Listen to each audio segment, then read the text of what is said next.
మాజీ మంత్రి వైసీపీ నేత అంబటి రాంబాబు అబద్ధాలు చెప్పడంలో దిట్ట అని, ఆయనకు ఆస్కార్ అవార్డు ఇవ్వొచ్చని రాష్ట్ర జలవనరుల శాఖ మంత్రి నిమ్మల రామానాయుడు ఎద్దేవా చేశారు. పోలవరం ప్రాజెక్టుపై చర్చకు సిద్ధమా అంటూ అంబటి విసిరిన సవాల్పై ఆయన ఘాటుగా స్పందించారు. ప్రాజెక్టును పూర్తి చేయకుండా చేతులెత్తేసిన వ్యక్తి ఇప్పుడు చర్చకు పిలవడం సిగ్గుచేటని విమర్శించారు.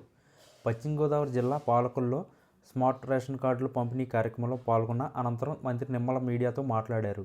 జలవనరుల శాఖ మంత్రిగా పనిచేసినప్పటికీ అంబటికి పోలవరం ప్రాజెక్టుపై కనీస అవగాహన కూడా లేదు. మా పార్టీలోని సాధారణ కార్యకర్తకు ఉన్న పరిజ్ఞానం కూడా ఆయనకు కొరవడింది అని వ్యాఖ్యానించారు. గత వైసీపీ ప్రభుత్వం అసమర్థ విధానాల వల్లే పోలవరం డయాఫ్రమ్ వాల్ కొట్టుకుపోయిందని నిమ్మల రామానాయుడు ఆరోపించారు. ఆనాడు వారు చేసిన పాపం వల్ల ఈరోజు రాష్ట్రం తీవ్రంగా నష్టపోయింది. ఈ నష్టానికి వారే పూర్తి బాధ్యత వహించాలి అని ఆయన స్పష్టం చేశారు. రాష్ట్రంలో తమ ఉనికిని కాపాడుకోవడం కోసమే వైసీపీ నేతలు నిరాధారమైన సవాళ్లు విసురుతున్నారని ఆయన విమర్శించారు. గత ఏడాది జరిగిన ఎన్నికల్లో వైఎస్ జగన్ అనే భూతాన్ని ప్రజలు బంధించి సీసాలో వేసి మూత పెట్టేశారని జలవనరుల శాఖ మంత్రి నిమ్మల రామానాయుడు వ్యాఖ్యానించారు.